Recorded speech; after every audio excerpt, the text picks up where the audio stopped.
Okay, seventh and eighth grade. We are in our last month of school. I know I'm excited. I am thrilled for you that you're going to be finishing up your book. This is exciting stuff. We are on number 104 for chapter 23, Which Way America. So turn to your books, your workbooks, and get ready to write these notes. Let's finish strong. It's going to be great. Okay. So our first note today, 104, is by 1994, there was a big change that was going on in the American school system, and it's going to cause people's grades and learning abilities to tank in a big way. So by 1994, they took out basic phonics, traditional math drills, and any kind of repetition or drills or anything like that. That had been virtually eliminated from many school curriculums, and as a result, many students' grades fell. The reason that they took this out was because there was a change in in the educational philosophy and how they viewed students. People were getting frustrated over the idea of rote learning. Rote learning means you memorize something, you memorize a fact. The reason that education in the past, from pre-colonial days all the way up until the early 1990s, the reason that repetition had been so much a part of education was because it's incredibly important. Memorizing something actually helps you to build better brain power. It also allows you to quickly retrieve information from your brain. So, for instance, learning how to spell, learning basic spelling rules, learning your mathematics, addition, subtraction, multiplication, division tables. Those are easy to recall and to apply when you get into higher maths or when you get into more complex spellings, things like that. Okay, so learning by rote was now looked at as unimportant and a waste of time. Instead, they wanted children to have more hands-on experience, which sounds like a good thing, but the hands-on experience was being used alone. So instead of learning the basics that everybody already knew, the foundations of education, instead of that, it was, okay, here is what you're going to be experimenting with today. And they would do experiments or trials that had already been proven over and over and over again. Again, there's nothing wrong with doing that as long as you have a foundation already. What ended up happening is they took out part of that foundation and then just used the other part. So as a result, kids got really an incomplete education as a result of this. And it's going to cause a lot of students to really not know where they stand when it comes to everything else. For instance, if we can just be really, really basic here. When children aren't learned phonics, that is how to sound out a word. They don't learn what the sounds of the letters make, okay? When they lose their phonics ability, it makes it very, very difficult to read. Instead, children were starting to be taught whole word learning, which means they memorized entire words. Now, when you study world history and you learn about the movable type printing press, we learn that in China, they had developed the movable type printing press about 1,000 years, 2,000 years before Europe ever did, okay? But it didn't work in China because in China, they didn't have a 26 letter or 24 letter or 28 letter alphabet. Instead, every thought, every item, every physical thing had its own symbol. Well, they ended up with well over 10,000 symbols for things. So it was almost impossible for anybody to be really literate. They eventually wrangled it down to about 200 different things, but that's 200 different symbols. In American English, we have 26 symbols. We call them the alphabet. We can arrange those in a multitude of ways and make thousands, millions, billions, trillions of words out of those 26 symbols. But if you don't learn what the sounds are for those symbols, you're going to have a difficult time learning. What ended up happening is they took the idea of phonics, learning the individual sounds of the letters, And instead, they went with whole word learning, where you had to memorize the entire word and what it sounded like. It's like they took the idea from the printing press and they reversed it to, instead of 26 individual sound or letters that make 40 sounds, instead we want you to learn thousands and thousands and thousands of sounds. It's like they did the exact opposite. Now, this is saying by 1994. I remember in the 1980s, commercials coming out for phonics because it wasn't being taught in schools. People were taking it out of schools. And so private companies were making phonics programs that people would buy and teach their kids at home. Now, at Calvary Christian School, we teach a combination of whole word learning and phonics. We do that for a reason, because both of those have an advantage. The whole word learning is important because it can help you read faster, because you can recognize the word really quickly and just slide your eye along the sentence knowing what that word is. The phonics are really important because you need to know how to pronounce those words and what those words mean, because the phonics, the sound that a word makes is critical to understanding what the word means. Okay, you have to go back to their Latin, their Greek, their French, their Gaelic roots. That's how you figure out what the word actually means. Okay, so we teach a combination of both for that reason. But here we have basic phonics, traditional math, drills, repetition are being taken out of the classroom. And by 1994, a lot of this has been taken out. And as a result, children are having a hard time in other classes. Okay, so let's explain this. If you don't know what sound a letter makes and you have a hard time reading because you've only learned how to read by the whole word method, which means you're only memorizing whole words, it's going to be very difficult, not just in your language classes, but in your science classes, your math classes, your history classes, because all of those classes require reading.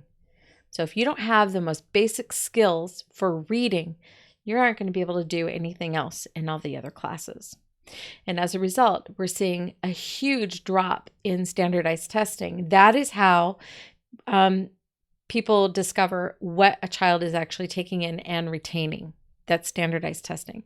Standardized testing is not supposed to be something that you train a child to do.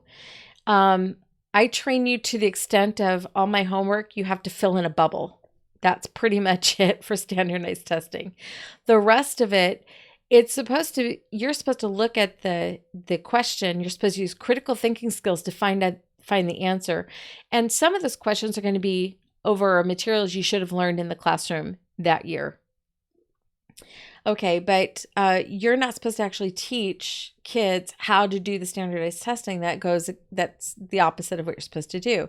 The reason some of my schools started teaching towards the test was because kids were failing so miserably because they didn't have the most basic information on how to read, how to critically think, how to recall math facts. They just didn't exist. The strange thing is, when I was growing up, I started watching, I was going to say MTV, that's not right. I started watching Sesame Street when I was very, very young. I think it came out when I was 3. And one of the big things on Sesame Street was phonics. That was a huge part of the program. And they would have the Muppets come out and they would say, B, ba, ba, ba, ba, B, and they would do phonics songs. You still see that today. My grandson Titus, who is he's almost 2 years old. He's a year and a half. His favorite thing right now is Bob the Train, and Bob the Train teaches phonics. So public broadcasting understands the necessity for phonics, but when you get to the educational system in public schools, they just ignore it and they say that it's not really necessary. They teach the whole word instead. Now, some may be going back to phonics because they realize that, it is kind of necessary. But honestly, our school has been teaching phonics and whole word right from the very beginning. Okay, now, a reliable study classified 30% of all public school students as learning disabled, and the federal government began to provide money to public schools as a way to help the children who were learning disabled. And learning disability can cover a variety of things. Dyslexia, which is when you have a hard time reading because the letters and numbers kind of float or they'll reverse themselves, and that can be very, very frustrating, very difficult. And so there are specialized methods to help someone who's dyslexic learn and read appropriately. But then there's other issues for learning disabilities. I had problems with comprehension growing up. Some of that was because I wasn't paying attention, so there may have been some ADHD going there. But then the federal government started providing more money for public schools to actually have special class to help children who are learning disabled. Now, sometimes you can be a learning disabled person and be completely functional, but in the classroom, and I've taught quite a few kids who had some learning disabilities where they would read a portion of their textbook, and I'd say, okay, now what did you just read? And they just look at me like they had no clue, because they were reading the words, but they weren't comprehending the words. So we'd have to take it apart, just like I do with you in poetry, and go through what each word meant. That takes a long time. It takes a lot of time. But then they would also have a hard time retaining that information and putting it down on a test. So what I would do for most of them was be like, okay, well, let's review for the test. We'll do a variety of different reviews for tests, but let's also get your homework done so that your grade can stay up to a reasonable level so that you can get all your homework done. You can take your time on that. And then when it comes to your test, if you blow the test, it's not going to blow your whole grade. Okay. So there were a lot of people who needed that extra help. And so the government was willing to give the public school system money to help those who were learning disabled. However, public schools turned around and said, oh, we got money for the government for this program. We could get more money if we had more learning disabled kids. And then suddenly the learning disabled rate goes way up. You have all these kids who are being wrongly diagnosed with learning disabilities so that the public schools can get more money for those learning disabled programs. So a lot of these disabled students didn't necessarily have a learning disability. Some of them may have had a behavioral issue, a behavioral disability that also needed to be reckoned with, but it wasn't the same thing. So they were kind of padding that to get more funds. In fact, we've had students in our school who were classified as learning disabled. They came to our school. We did the interviews with them. We had them take like an entrance test, which most of you have taken, and put them in the classroom, and there is zero evidence of any kind of learning disability whatsoever. They were either misdiagnosed or purposely misdiagnosed. So many students who are labeled as learning disabled tend to use their label as an excuse not to put any effort into the work. And I've had issues with that with students who have a genuine learning disability.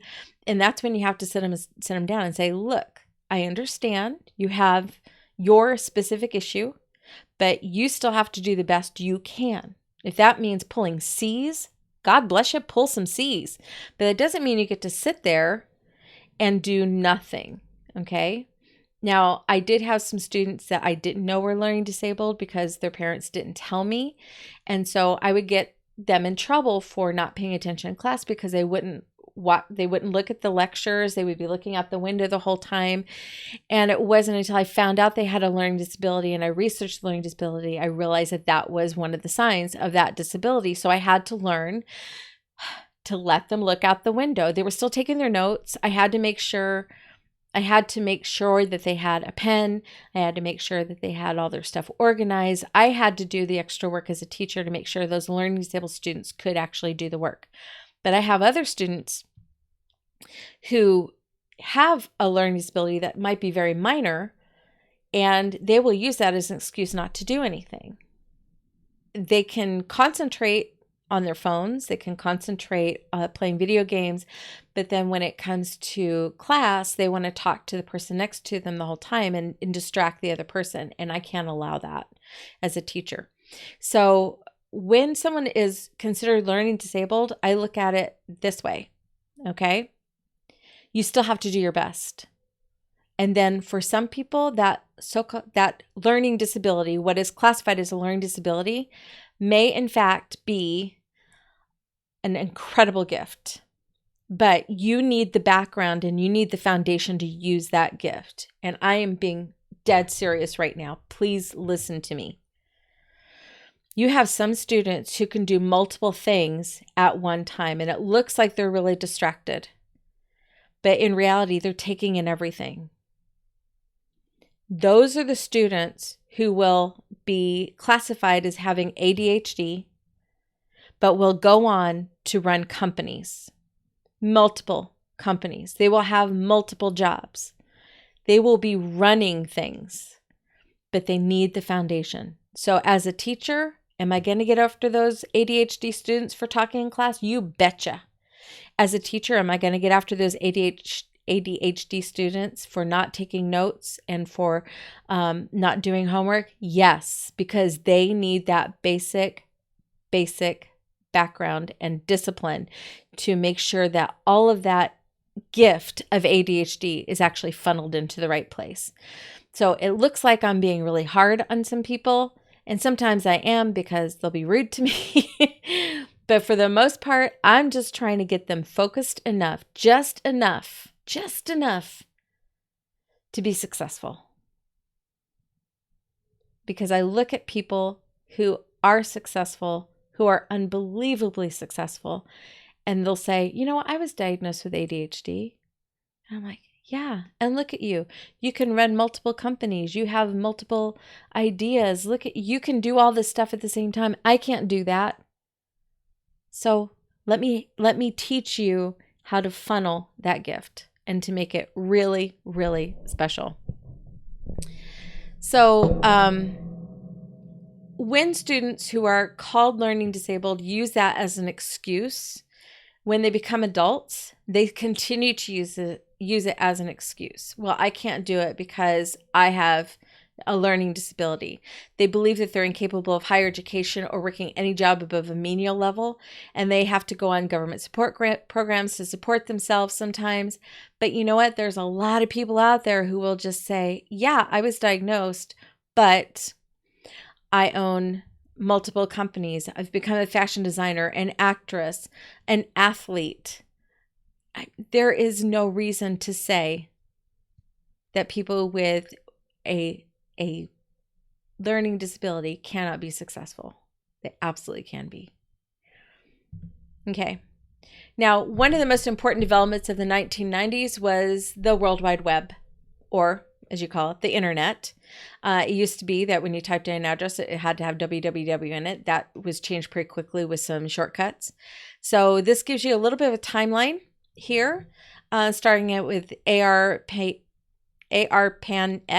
and then Ethernet, Internet, World Wide Web. And then from there, it just kind of exploded into all these different companies that kind of took advantage of being part of the internet. And we use most of these today. Hey, there's YouTube. We're on YouTube right now. Woo woo.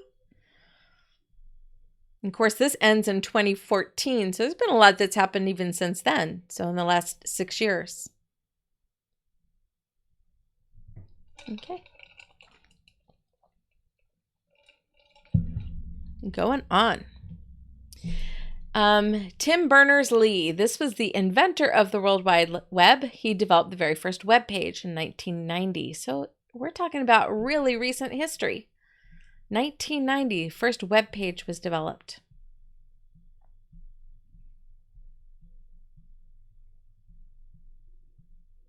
And some of you are going, 1990, that was so long ago. Okay. The use of cellular telephones also surged in the 1990s. We didn't have to carry around the big brick, which frankly, most people didn't carry. There we go, big brick. Most people didn't carry around that big brick anyway. That was just people who had a lot of money. But 1992's telephone is quite large. Even looking at 2002's with that little, the little keyboard and everything. Again, very small screens. Today, we don't even have keyboards. It's actually part of our screen now. So quite a difference, though, in just that one decade from 1992 to 2002. Okay, also development of global positioning systems, or GPS. So in 1978, the U.S. Department of Defense launched the first of a series of satellites that would form the GPS. Okay, so we have satellites in space that actually pinpoint the locations of people. In 1993, the system consisted of 24 satellites orbiting the Earth every 12 hours. In 1991, I don't know why that's out of... Oh, okay. GPS played a key role in the outcome of the 1991 Gulf War in Iraq. I may have the date wrong in that. It might be 1983. But, oh no, it's right. 1991, Gulf War in Iraq. It's funny because I have he was never my student, but I taught his sisters at school. But our church's previous pastor's son, he went to Iraq as I think he was a lieutenant. He was leading men. And he said the GPS that was given to him by the government didn't work so well.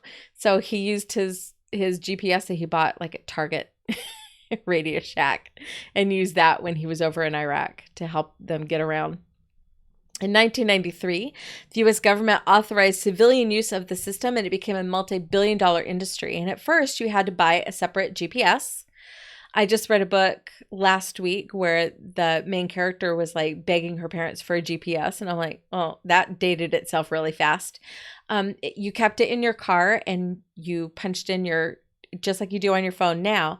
But now the GPS is actually in your phone. You don't need the bulky little square that you keep in your car that, shows your GPS, your position. Okay, the Human Genome Project started it's underway. I'm trying to say it, but I couldn't figure out a word to go before underway. So Human Genome Project. This is a massive effort to identify all of the approximately 30,000 genes in human DNA.